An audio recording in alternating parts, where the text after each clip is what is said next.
हमने आपको कहाँ तक बता दिया था, घन और घनमूल, वर्ग और वर्गमूल तक, ठीक है। और कल हमने आपको लास्ट जाते जाते बताया था कि वर्ग और वर्गमूल, घन और घनमूल जो भी आता है वो कल जो हमने बता दिया था उसी टाइप के क्वेश्चन आते हैं।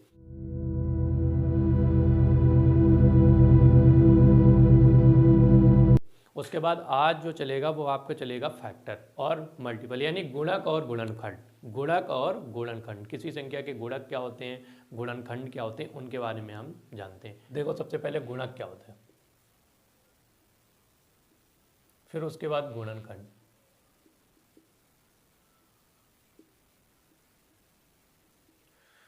तो सबसे पहले समझो गुणक क्या होता है और गुणनखंड क्या होते हैं। सबसे पहले जो होता है गुणक, गुणक जो होता है वो किसी संख्या का मल्टीपल होता है। क्या होता है, किसी संख्या का मल्टीपल, ठीक है ना। या इसको समझ सकते हैं ये पहाड़ा होता है। पहाड़ा आपने देखा है, जैसे 2 हो गया, 2 का पहाड़ा पड़ोगे, 2 2 दूनी 4, 2 3 6, 2 चौकू 8, ठीक है। तो ये जो गुणक होते हैं वो पहाड़े होते हैं।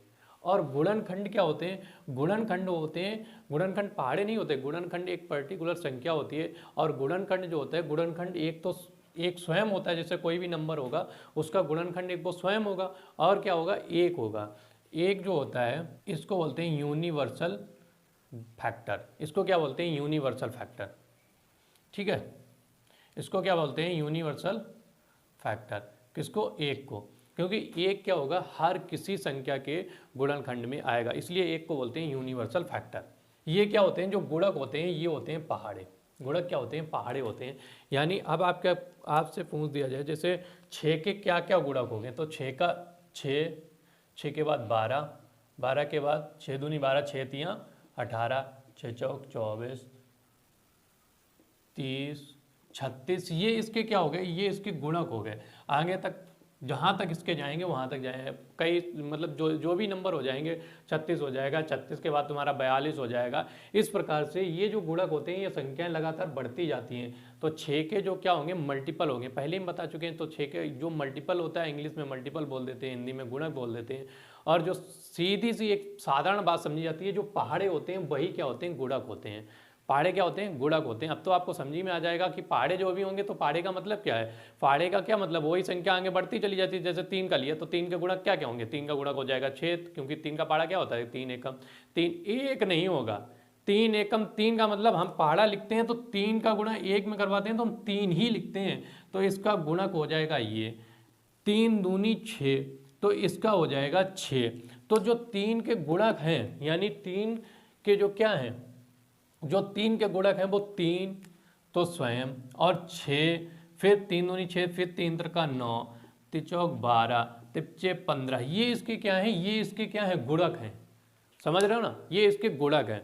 तो गुणक में ये हो गया। अब गुणनखंड के बारे में समझो, गुणनखंड कैसे। अब जैसे हमने लिख दिया है 42, तो 42 के गुणनखंड कौन कौन से बनेंगे, तो 2 कंडीशनें होती हैं, जैसे हम अपना करके देखते हैं इस टाइप से, ठीक है। तो 42 का करते हैं, तो 42 का 2 से करेंगे कितना आ जाएगा, 21, फिर 3 से करेंगे तो कितना आ जाएगा, 3 7 21, फिर 7 से करेंगे 7 एकम 7।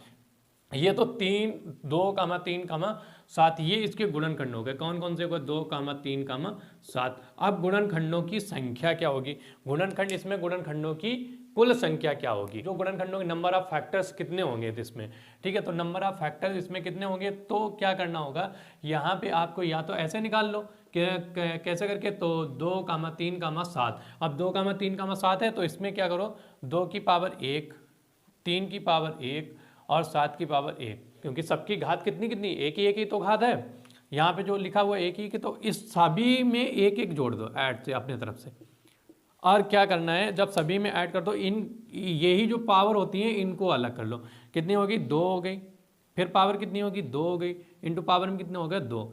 तो इनके जो गुणनखंड नंबर ऑफ फैक्टर्स हैं वो कितने आ जाएंगे, तो 2 दूनी 4 दूनी 8, यानी गुणनखंडों की संख्या कितनी आ जाएगी, 8 आ जाएगी। अब यहाँ पे देखते हैं, जो हमने आपको करके बताया था कि यहाँ पे कैसे निकालते हैं ये वाले, यहाँ पे बनेंगे कि नहीं बनेंगे। तो नंबर ऑफ गुणनखंड देखो करके देखते हैं। यहाँ पे कितना हो जाएगा, 1 में गुणे 42, ये तो बनेगा। फिर क्या बनेगा, 2 में गुणे 21, 2 में गुणे 21, फिर करेंगे 3 में गुणे 14, फिर क्या करेंगे, फिर 6 में गुणे कितना बनेगा, 7, 6 में गुणे 7। अब देखो काउंट करो, 1 2 3 4 5, 6, 7 और 8। तो इसमें नंबर ऑफ फैक्टर गुणनखंडों की संख्या कितनी आ गई, नंबर ऑफ फैक्टर्स कितने आ गए, 8 आ गए। नंबर ऑफ फैक्टर्स कितने आ गए, 8 आ गए। ठीक है ना, समझ में आया इतनी बात। नंबर ऑफ फैक्टर्स कितने आ गए, 8 आ गए। जैसे वो कोई दे किसी संख्या का चौथा गुणनखंड 6 है और उस संख्या का लास्ट से कौन सा गुणनखंड लिया जाए कि उनका जो मल्टीपल है, या कौन सा नंबर लिया जाए कि दोनों मिलाकर या दोनों का मल्टीपल क्या बना दे, 42 बना दे। तो लास्ट से भी हम अगर शुरुआत से चौथा लेंगे तो लास्ट से भी हम कौन सा लेंगे, चौथा ही लेंगे। तब हमारा जाके 6 में इंटू 7 बराबर क्या बना देगा, 42 बना देगा। ऐसे हम क्या करेंगे, अगर शुरू से दूसरा तथा लास्ट से कौन सा गुणनखंड आपस में गुणा करके 42 बना देगा, तो शुरुआत से कौन सा हो जाएगा, दूसरा हमने बोला है तो 2, शुरुआत से दूसरा, तो लास्ट से दूसरा कौन सा हो जाएगा, 21। शुरुआत से दूसरा 2, लास्ट से दूसरा 21, तो 21 में गुणे 2, ये भी क्या बनाएंगे, 42। तो इससे समझ में ये आता है कि जो फैक्टर शुरुआत से हम लेंगे उसका मल्टीपल और जो फैक्टर लास्ट से लेंगे जितने स्थान पर, दोनों का गुणन उस संख्या के बराबर आएगा। ठीक है ना, गुणक और गुणनखंड के बारे में आप जान ही चुके हैं। आप पढ़ेंगे सिर्फ और सिर्फ गुणनखंड के बारे में। देखो गुणनखंड के बारे में पढ़ेंगे, क्योंकि गुणनखंड में वो पूछता है, सबसे पहले पूछेगा सम गुणनखंडों की संख्या, फिर पूछता है विषम गुणनखंडों की संख्या, फिर उसके बाद पूछता है किसी संख्या में 5 के, जो उसका मन आएगा, 5 के गुणनखंडों की संख्या क्या होगी, 7 के गुणनखंडों की संख्या क्या होगी, 2 के गुणनखंडों की संख्या क्या होगी, 4 के गुणनखंडों की संख्या क्या होगी।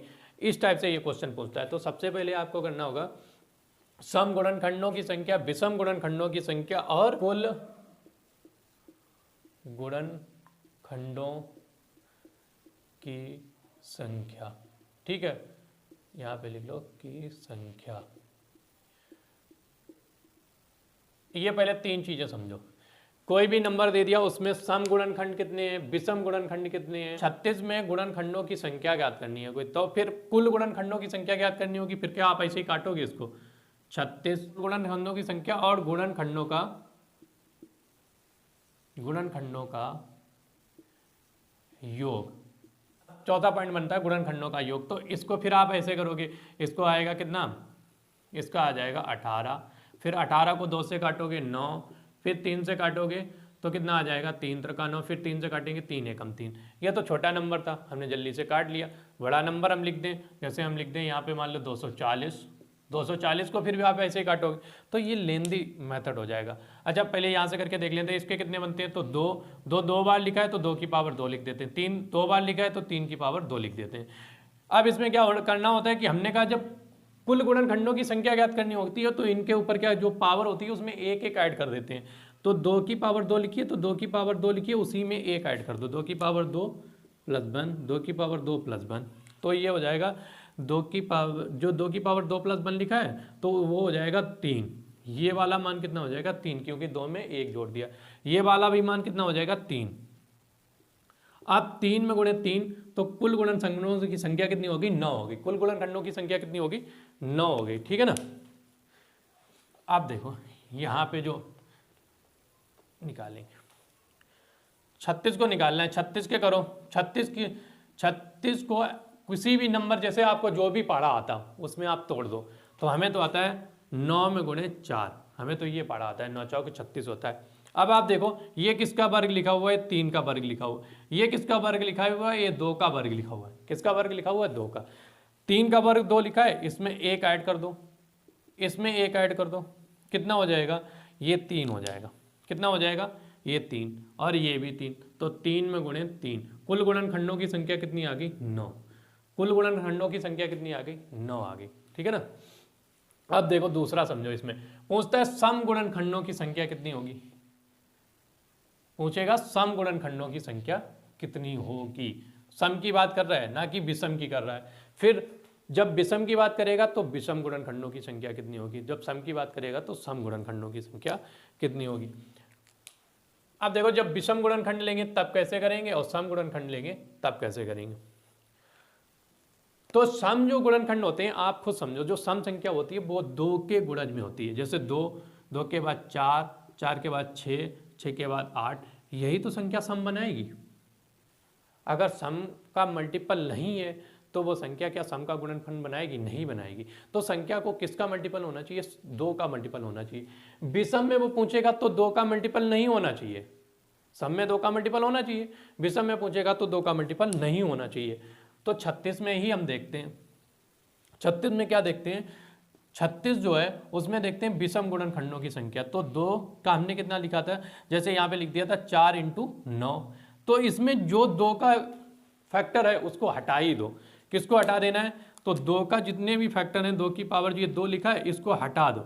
बचा हुआ क्या है? 3 की पावर 2, इसको रखना है 3 की पावर 2। और क्या हमको रखना है? यहाँ पे 1 ऐड करना है +1। जब +1 ऐड करना है तो वही फैक्टर बन जाएगा, यानी कितना है? तो 3। यानी विषम गुणनखंडों की संख्या इसमें कितनी है? 3। विषम गुणनखंडों की संख्या इसमें कितनी है? 3। विषम गुणनखंडों की संख्या है 3, कुल गुणनखंडों की संख्या है 6। विषम भाई 6 तो निकली थी कि 9 निकली? नहीं, 9 निकली थी। यहाँ पे कितना निकला था? 9। देखो हमने करके देखा था, 2 की पावर 2 था और 3 की पावर 2 था। तो इसमें 1 ऐड कर लिया था, इसमें 1 ऐड कर लिया, तो 3 में गुणे 3, 9। कुल गुणनखंड हमारे निकले थे 9, विषम गुणनखंड निकले 3। तो सम गुणनखंड कितने हो जाएंगे? तो 9 - 3 बराबर कितने हो जाएंगे? 6। सम गुणनखंड कितने हो जाएंगे? 6। समझ रहे हो ना? सम गुणनखंडों की संख्या कितनी हो जाएगी? 6। क्योंकि हमने विषम गुणनखंड निकाल लिए 3, सम गुणनखंड हमने अभी नहीं निकाले थे, कुल गुणनखंड हमने निकाल लिए 9। तो हमें निकालना है, ये तो हमने ले लिया था छोटा सा, अब हम लेते हैं थोड़ा बड़ा, 240। 240 में हम पूछते हैं कुल गुणनखंडों की संख्या क्या होगी? 240 में कुल गुणनखंड, सबसे पहले समझना है कुल गुणनखंड। तो कुल गुणनखंडों की संख्या क्या होगी? वो। विषम गुणनखंडों की संख्या क्या होगी? वो। और उसके बाद जो हमें निकालना है, अभी ये नहीं बता रहे हम, अभी आपको सिर्फ और सिर्फ हम बता रहे हैं कुल गुणनखंड कितने होंगे, विषम गुणनखंड कितने होंगे, सम गुणनखंड कितने होंगे। तो सबसे पहले आपको इसको क्या करना है, जैसे हमने बताया था, आपको जो भी पहाड़ा आता हो या जो भी आता हो, जैसे भी आप 240 ला सकते हो, इसको 2 भागों में तोड़ लो। तोड़ना है कि 2 में तोड़ लो, 3 में तोड़ लो, 4 में तोड़ लो, जितने में तोड़ पाओ, मतलब एक उसको सिंगल मत रहने दो, उसको तोड़ो। तोड़ना है तो हमें कैसे तोड़ना है? अगर 0 हटा दो तो ये होता है 12 दूनी 24, यही तो होता है ना, 12 दूनी 24। ठीक है, तो 12 दूनी 24 होता है। अब हम इसको देखते हैं 20 के कितने हो जाते हैं? 4 × 5 होते हैं ना। इसको देखते हैं 3 × 4 बनता है 3 में गुणे 4। अब देखो ये जो बनता है, ये लिखा है 2 की पावर 2, ये भी लिखा है, वो लिखा है 2 की पावर 2, सब मिला के हो जाएगा 2 की पावर 4। ये लिखा है 5 की पावर 1 और ये लिखा है 3 की पावर 1, यही तो लिखा है ना। तो कुल गुणनखंडों की संख्या यहाँ पे कितनी हो जाएगी? अभी हमने बोला था जो पावर में लिखा होता है उसमें 1 ऐड कर दो, उसमें 1 ऐड कर दो, उसमें 1 ऐड कर दो। 1 ऐड कर दिया, 4 में 1 ऐड करोगे कितना हो जाएगा? 5। 4 में 1 ऐड किया 5, 5 ये एक ऊपर था, 1 और ऐड कर दिया, ये हो गया 2, इसमें भी 1 ऐड कर दिया, ये हो गया 2। तो ये अब ये कुल गुणनखंडों की संख्या निकल आएगी, कुल गुणनखंडों की संख्या निकल आएगी 5 दूनी 10, 10 दूना 20। इस यानी 240 में कुल गुणनखंडों की संख्या कितनी है? 20। कुल गुणनखंडों की संख्या कितनी है? 20। अब पूछेगा सबसे पहले निकालना है विषम गुणनखंडों की संख्या कितनी होगी। तो विषम गुणनखंड हमेशा वही बनेगा, फिर आपसे बोल रहे हैं विषम गुणनखंड वही बनेगा, सिंपल सा तरीका होता है जिसमें 2 नहीं होगा। सम जो होता है वो 2 के मल्टीपल में होता है, जोड़ा होता है ना, तो हम उसमें से जो सम होता है, विषम, सम निकालना ही नहीं है, पहले में निकालना है विषम। तो विषम गुणनखंडों की अगर संख्या पूछे तो 2 के जितने भी जोड़े हैं या 2 जिसमें भी आ रहा है जिसके गुणन में, उसको हटा दो 2 को। तो हमें 2 का हटा देना है। तो 2 के कितने बन रहे थे? ये बन रहे थे, ठीक है ना। तो 2 के यही तो बन रहे थे। तो 2 के हमने जितने भी गुणन थे, 2 के गुणन जितने भी थे हमने हटा दिए, क्योंकि ये भाई बन रहा था 2 की पावर ये 2 और ये 2, यानी 2 की पावर 4 बन रहा था। इसको हमने हटा दिया क्योंकि हमें निकालने हैं विषम गुणनखंड, क्योंकि हमें विषम गुणनखंड निकालने हैं ना। तो हमने 2 की पावर ये 4 वाले थे, ये इनको हटा दिया, 2 के जितने भी आ रहे थे वो हमने हटा दिया, ठीक है, 2 को ही हमने हटा दिया। अब बचे हुए कितने हैं? 5 की पावर 1, 3 की पावर 1 प्लस 1, तो यहाँ पे अब कितना बचा हुआ, तो 5 की पावर 1 प्लस 1, तो ये 5 की पावर 1 थी उसमें प्लस 1 कर दिया, 3 की पावर 1 थी उसमें 1 कर दिया, तो ये अब यहाँ पे विषम गुणनखंडों की संख्या निकल आएगी कितनी, 4। यहाँ पे जो विषम गुणनखंडों की संख्या होगी वो होगी 4। कितनी होगी, 4। विषम गुणनखंडों की, जब विषम गुणनखंडों की संख्या है 4, कुल गुणनखंडों की संख्या है 20, तो सम गुणनखंडों की संख्या कितनी हो जाएगी, सम गुणनखंडों की संख्या हो जाएगी 20 माइनस 4, कितनी हो जाएगी, 16। कितनी हो जाएगी, 16, यानी सम गुणनखंडों की संख्या कितनी होगी, 16। समझ रहे हो ना, इतनी बात समझ में आई, सम गुणनखंडों की संख्या हो जाएगी 16। अब एक बात दिमाग में घूम रही होगी कि डायरेक्ट हम सम गुणनखंडों की संख्या नहीं निकाल सकते, बिल्कुल निकाल सकते हैं। सम गुणनखंडों की संख्या निकालनी है तो उसमें से जितने भी विषम गुणनखंडों के विषम फैक्टर आते हैं उनको हटा दो। यहाँ पे सम गुणनखंडों की संख्या निकालनी है ना, तो ये 5 था विषम, ये 3 था विषम, क्योंकि ये दोनों गुणा कर्म है, विषम संख्या आपस में गुणा करके विषम ही नंबर को जन्म देती हैं। जैसे 5 तियो 15, और देख लो आप करके 7 तियां 21, और करके देख लो 9, 9 तियां 27। भैया कहीं पे आपको लग रहा है कि सम आया हो, कहीं पे भी बताओ, सम आया कहीं पे, नहीं आया ना, तो विषम संख्या आपस में गुणा करके विषम नंबर को ही, तो यहाँ पे हमें विषम हटा ही देना है। तब विषम हटा देना है तो हमें देखो, क्या हमें 16 जो हमने निकाला था वो सम फैक्टर हमें 16 प्राप्त होगा, तो देखते हैं। तो 2 की पावर 2 ये था, 2 ये था, तो 2 की पावर कितनी होगी, 4, 4 हो गई ना, 2 की पावर कितनी होगी, 4, यही तो हो जाएगी 2 की पावर 2 और 2 की पावर ये, 2 की पावर 2 और 2 की पावर ये बन जाएंगे 4। आप देखो 4 का जब आप करके देखोगे तो 2 की पावर 4, 2 की पावर 4 का जितने भी करेंगे तो 2 दूनी 4 दूनी 8 दूनी 16, तो इसमें कितने निकल गए थे, 16। तो इसमें सम फैक्टरों की गुणनखंडों की संख्या कितनी आ जाएगी, 16 आ जाएगी। कितनी आ जाएगी, 16। तो इसी में हम निकालते हैं, जैसे हमने इसमें लिख लिया गुणनखंडों का योग। गुणनखंडों का योग कैसे निकालते हैं, तो सबसे छोटे ही नंबर को ही हम लेते हैं। यहाँ पे हम नंबर ले लेते हैं, मान लो, क्योंकि वो आप कर भी लोगे, गुणनखंडों का योग आप कर लोगे, इसके लिए हम छोटे नंबर से लेते हैं। जैसे हमने नंबर ले लिया 8, तो इसका हो जाएगा 1, 1 कामा 2, 2 कामा 2 कामा हो जाएगा 4, 4 कामा हो जाएगा 8, 2 1 कामा 2 कामा 4 कामा 8, ये इनके बनाएंगे कितना, योग बनाएंगे, यानी इनका योग कितना, 8 और 8 और 2 10, 10 4 14 और 1 15, गुणनखंडों का योग कितना आ गया, 15। ये तो हमने सिंपल से सीख लिया कि भैया छोटा सा था, हमने 8 था, 8 के हमने गुणनखंड किए और उनका योग निकाला तो हमने 15 बता दिया। बड़ा नंबर आ जाए तो अभी इनको ऐसे ही लिखना होगा, 2 कामा 1 कामा 2 कामा 4 कामा 8, ऐसे लिखना होगा, नहीं लिखना होगा। इनको क्या करना है आपको, इनको उसी प्रकार से फैक्टर को जैसे हम लोग अभी तक कर रहे थे। कैसे कर रहे थे, देखो इसको हमने तोड़ा, इसको तोड़ा कितने भागों में, तो इसको तोड़ा, ये 2 के ही बन रहे हैं, 2 के कितने बन रहे हैं, ये 2 के बन रहे हैं, 2 की पावर ये होती है 3, 2 की पावर 3 होती है, तभी तो ये 8 बनता है। 2 की पावर ये कितनी होती है, 3, तभी तो ये 8 बनता है। अब 2 की पावर 3 है तो इनको अलग अलग लिख लो, तो 2 की पावर 0 प्लस 2 की पावर 1 प्लस 2 की पावर 2, ठीक है ना, 2 की पावर 2, और कुल फैक्टर अभी हमने देखे थे, इनका योग बन रहा था 15, यही तो बन रहा था। तो यहाँ पे देखो 2 की पावर 0 प्लस 2 की पावर 1 प्लस 2 की पावर 2 प्लस 2 की पावर 3, देखो ये कितना बनता है, 2 दूनी 4 दूनी 8, 2 दूनी 4, ये कितना बनता है 2, ये कितना बनता है 1, 8 और 2 10, 10 और 4 14, 14 और 1 15, 14 और 1 15। अब कहोगे भैया इसमें क्या अलग से बता दिया, अभी इसमें क्या हुआ, इसमें की फैक्टर आ गया, मतलब एक ही आ गया। अगर आप देखें तो 2 की पावर 3 को ही 2 की पावर 2 में गुणे 2 में गुणे 2 में लिखने पर ही 8 प्राप्त हो जाता है, लेकिन यहाँ पे 8 की जगह हम लिख दें कितना, दूसरा लिख दें, 12 लिख दें, तब गुणनखंडों का योग कितना होगा।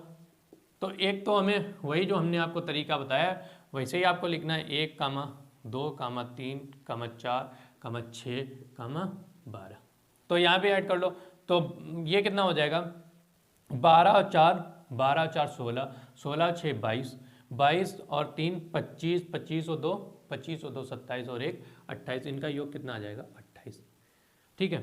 एक तो ये तरीका है, और ये तरीका आगे जाके बेकार हो जाता है जब आपको बड़ी बड़ी संख्याएं मिलती हैं। तो हमें करना क्या है, इसको दो भागों में तोड़ लो। एक होता है हमारा 4 और एक होता है हमारा 3। 4 3 12 बनता है। 4 अब क्या बनता है, 2 की पावर 2। 4 क्या बनता है, 2 की पावर 2। और जो 3 बनता है वो बनता है 2 की पावर, तो 3 की पावर 1, यही तो बनता है।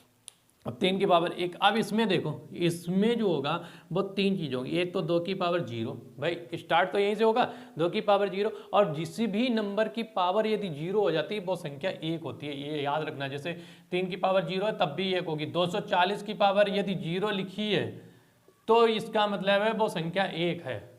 क्या है, वो संख्या 1 है, ठीक है ना। अब 2 की पावर 0 प्लस कितना हो जाएगा, 2 की पावर 1 प्लस 2 की पावर 2, ठीक है ना। 2 की पावर 1 प्लस 2 की पावर 1 प्लस 2 की पावर 2। अब यहाँ पे कितना हो जाएगा, 3 की पावर 0 और प्लस में कितना हो जाएगा, 3 की पावर 1, ठीक है। अब इनको क्या करना है, आपस में सबसे पहले इनको क्या करना है, गुणा करवा दो। यहाँ पे क्या करवा दो, गुणा, गुणे का निशान लगा दो। डायरेक्ट हमें क्या पता चल जाएगा, नंबर पता चल जाएगा जो भी आने वाला होगा। तो नंबर यहाँ पे आने वाला नंबर क्या था, वो था 28। तो 28 कैसे आएगा उसके बारे में देखो इन सबको लिखना है। तो 2 की पावर जो 0 होती है वो बन जाएगी 1, प्लस 2 की पावर 1 बनेगी 2, प्लस 2 की पावर 2 बनेगा 4, ठीक है। इन सबका योग बन जाएगा 7। गुणा में लगा दो, इन 3 की पावर 0 क्या बनती है, 1, गुणे में 3 की पावर प्लस है 3 की पावर 1 बनेगा 3, तो 3 1 4, तो 7 में गुणे 4 बनेगा, 7 में गुणे 4 बराबर बनाएगा 28। भैया ये सिंपल, देखो कितना सिंपल हो गया। अब बस आपको ये लगेगा इतनी बड़ी प्रोसेस नहीं, धीरे धीरे आप खुद ही समझ जाएंगे। खुद ही कैसे समझ जाएंगे उसके बारे में सोचो। आपको जो लिखा होगा नंबर, इतना सब कुछ करने की भी जरूरत नहीं है। क्या लिखा होगा, ये नंबर लिखा है ना, इसको सोचो, ये कितना लिखा है, 2 की पावर 2, इसका मतलब है 4। इसका मतलब क्या है, 4। इसके पीछे कौन कौन से नंबर रहेंगे, तो 2 स्वयं रहा होगा, और इसके पीछे एक कौन सा रहा होगा, 1। ये क्या लिखा, 3 की पावर 1, यानी ये 3 रहा होगा और इसके पीछे 1 रहा होगा। बस भैया इनको ऐड कर दो, तो 4 और 3 7, इनको ऐड कर दो, कितना हो जाएगा, 2 और 1 वो 3 और 1 4 बराबर ये कितना आ गया, 28। सारे को जोड़ने से बढ़िया इतना तो जोड़ ही सकते हैं, नहीं जोड़ सकते हैं। चलो और समझो थोड़ा, गुणनखंडों का योग ही आपको सिखाते हैं, गुणनखंडों का योग। और करके देखते हैं, जैसे हमने नंबर यहाँ पे ले लिया, बड़ा सा नंबर लेते हैं। नंबर हमने ले लिया 78। 78 के फैक्टर करो कितने आते हैं, हमने कहा था। फिर वही किसी एक जो दिमाग में आए उसका पहाड़ा पढ़ो, जो भी नंबर है, और उसमें देखो 78 आ रहा है, 78 आ रहा है तो यानी 2 भागों में तोड़ लो, इससे ज़्यादा नहीं तोड़ना है आपको। तो हमने देखा 13 और 6, ये 2 भागों में टूट गया।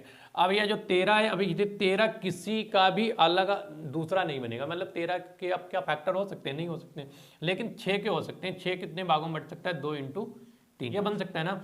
तो 2 की पावर कितनी हो जाएगी, 2 की पावर ये 1 और 3 की पावर 1, यहाँ पे 13 का कितना बन जाएगा, 13 की पावर 1, यही तो बनेंगे इसके, यही तो बनेंगे ना। अब यहाँ पे वो पूछ दे कुल गुणनखंडों, जो पूछ दे कुल गुणनखंडों की संख्या कितनी है, तो कुल गुणनखंडों की संख्या निकालेंगे तो सभी में 1 1 जोड़ दो, 1 1 1। कुल गुणनखंडों की संख्या तो 2 में गुणे 2 में गुणे 2, 2 दूनी 4 दूनी 8, कुल गुणनखंडों की संख्या आ गई 8। वो बोलते हैं विषम गुणनखंडों की संख्या, भैया यहाँ से हटा दो, किसको हटा दो, 2 को हटा दो। विषम गुणनखंडों की संख्या 2 × 2, तो 2 × 2 बराबर कितनी निकल आएगी, 4। तो विषम गुणनखंडों की संख्या, तो पूछते सम गुणनखंडों की संख्या, तो 8 में से 4 माइनस कर दो, सम गुणनखंडों की संख्या, काम खत्म। विषम कुल गुणनखंड 8, विषम गुणनखंड 4, सम गुणनखंड 4। अब बचा क्या हुआ है, गुणनखंडों का योग। अब देखो गुणनखंडों का योग कैसे करना है, अभी हमने बताया था इसकी पावर कितनी लिखी थी, 1, और यहाँ पर भी 2 की पावर 1, 3 की पावर 1। हमें क्या करना था, एक तो पावर लिखी है तो हमें समझना था यहाँ पर 3 होगा, और एक ये 3 की पावर 0 और प्लस 3 की पावर 1, ये ऐसे ही चलते हैं ना। यहाँ पर भी वही होता है, 2 की पावर 0 प्लस 2 की पावर 1, यहाँ पर भी 13 की पावर 0 प्लस 13 की पावर 1। अब ये तो हमें लिखने की ज़रूरत नहीं है, अगर हम धीरे धीरे अभ्यास करेंगे इतनी चीज़ें लिखने की ज़रूरत नहीं है। बस हमें क्या करना है भैया, 13 की पावर 1 है तो इसको कितना लिख देना है, तो ये 13 तो रहेगा, प्लस इसमें एक और ऐड हो जाएगा क्योंकि जो 13 की पावर 0 होगी। यहाँ पे 2 था तो 2 की पावर 1 है, तो ये तो इसका मतलब 2 की पावर 1 है तो 2 एक ही बार होगा, प्लस 1 है और कर देना है। फिर यहाँ पे कितना था, जो 3 है 3 की पावर कितनी थी 1 है तो 3 ये रहेगा, प्लस जो 3 की पावर 0 होगी वो। सबका क्या करना है, गुणा करवा दो, तो 13 1 14 गुणे 2 और 1 3, 3 और 1 4, सबका गुणा करवा दो, योग आ जाएगा। करवा दो, 14 तियां 42, 14 तियां 42, 42 में गुणे 4, 4 दूनी 8, 4 चक्कू 16, इनका सबका योग, यानी इन जो ये 78 है, 78 में कुल गुणनखंडों का योग कितना आ जाएगा 168। 78 में कुल गुणनखंडों का योग कितना आ जाएगा 168। समझ में आया, नहीं समझ में आया? सबसे पहली बात तो ये है कि आपको जो पीछे वाली कई सारी क्लासें हैं उनको भी देखना पड़ेगा, तब जाके ये चीज़ें समझ में आई, क्योंकि हमने इन्हीं से रिलेटेड में पढ़ाया है पीछे वाली क्लासों में। वर्ग और वर्गमूल, घन और घनमूल के बारे में भी बताया है, इसीलिए बताया ताकि ये चीज़ें, इसीलिए हमने पहले वर्ग और वर्गमूल पढ़ाया था, फिर उसके बाद वर्ग और वर्गमूल में जितनी सारी चीज़ें बनती थी हमने बता दिया था। इसके बाद हमने फैक्टर इसीलिए पढ़ाए ताकि हमें आसानी से हम क्या करें, उनको दो भागों में तोड़ सकें या उनके फैक्टर बना सकें, ठीक है, ताकि हमें चीज़ें सही से समझ में आ जाएं, ठीक है ना। एक और एग्जांपल लेके देख लेते हैं, फिर यहाँ पे इसके बाद क्लास को ऑफ करते हैं। यानी 240 का 240, अब बार बार कहोगे कि 240 ही ले लेते हैं, पता नहीं 240 रट गया है क्या है, तो दूसरा लेते हैं 96 ले लो। 96 में कुल गुणनखंडों की संख्या तो हमने बताया था 16 बनेगा, 16 में गुणे 6, 16 96 होता है, तो करके देखो। अब 16 को काटो, 16 जो बनेगा सीधा बनेगा 4 की पावर 2, 16 क्या बनेगा 4 की पावर 2, और ये जो बनेगा ये बनेगा 2 गुणे 3, यही तो बनेगा 2 में गुणे 3। अब इसको करके देखो, ये जो बनेगा ये 2 का स्क्वायर का होल अब स्क्वायर, तो ये बन जाएगा 2 की पावर 4, ये बन जाएगा 2 की पावर 1, और ये बन जाएगा इंटू 2 की पावर कितना, सॉरी 3 की पावर 1, तो इसको भी इसमें ऐड कर दो, तो 2 की पावर ये बन जाएगा 5, और ये कितनी बन जाएगी इंटू 3 की पावर 1। अभी कुल गुणनखंडों की संख्या में ज्ञात करने हैं, तो इसमें भी 1 ऐड कर दो, इसमें भी ऐड कर दो, ये बन जाएगा 5 और 1 6, और ये बन जाएगा 2, क्योंकि 1 था, 1 में एक और कर देंगे 2 बन जाए, तो 6 दूनी 12, कुल गुणनखंडों की संख्या हो गई कितनी 12। दूसरा पूछेगा इसमें विषम गुणनखंडों की संख्या, तो विषम गुणनखंडों की संख्या, सम गुणनखंड हटा दो, कितने 2 की पावर जो सम गुणनखंड थे वो हटा दो, जो 2 के मल्टीपल में थे वो हटा दो, अब बचे हुए जो 3 के थे, तो 3 की पावर कितनी लिखी थी 1, 1 में और जोड़ दिया तो 2, यानी जो इसमें थे विषम गुणनखंड वो हमने हटा दिए, कितने थे 2, तो इसमें माइनस से 2 कर दो, बचेंगे कितने, यहाँ पे बचेंगे 10। जो यहाँ पे ये बचे हुए ना ये सम गुणनखंड है, क्या है सम गुणनखंड, ये क्या बचे हुए हैं सम गुणनखंड बचे हुए हैं, ठीक है ना।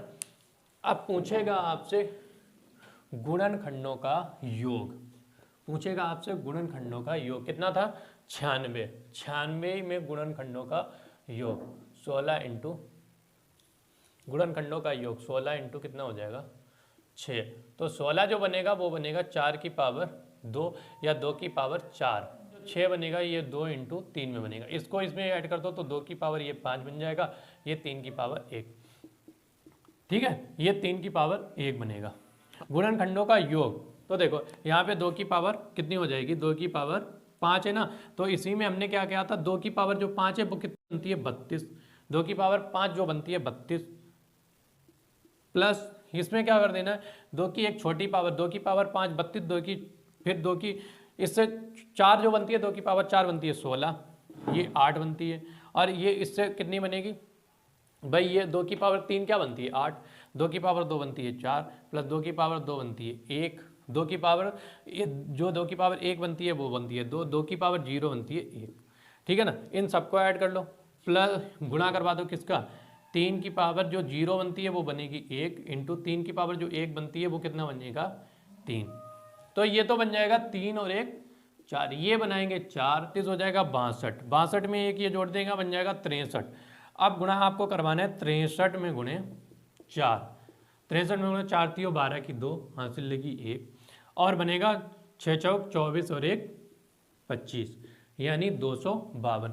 कुल गुणनखंडों की संख्या जो इसमें आएगी, जो कुल गुणनखंडों का योग आएगा, सॉरी ये जो क्या है कुल गुणनखंडों का योग, गुणनखंडों का योग, कुल गुणनखंडों का योग जो आएगा वो 252 आएगा। चलो हमने आज आपको क्या क्या बताया, सबसे पहले बताया था गुणक, फिर गुणक के बाद गुणनखंड क्या होते हैं, गुणनखंड में हमने अब आपको बताया सम गुणनखंड क्या होते हैं, विषम गुणनखंड क्या होते हैं, कुल गुणनखंड क्या होते हैं, गुणनखंडों का योग क्या होता है, ये सारी चीज़ें आपको हमने बताई हैं ना आज की क्लास में। ठीक है, तो आपको समझ में आया हो तो एक बार हमारे चैनल को सब्सक्राइब और लाइक ज़रूर करें। ठीक है, और आपको अगर दूसरे लेवल पे या तो आपको तैयारी करनी है, जैसे आपको एसएससी, बैंकिंग या वगैरह वगैरह क्लासेस चलती हैं हमारे चैनल पे, और सारी भी जो कंपटीशन की तैयारी होती है उनकी भी क्लासेस चलती हैं, तो आप लिंक में जाइए और देखिए, काफ़ी सारे अच्छे आपको समझ में आए तो देखिएगा, आपसे कोई फोर्स नहीं कर रहा है ना, तो आपको जो समझ में आए तो आप ज़रूर उनको देखें क्लासेस को। ठीक है, बस आज के लिए इतना ही।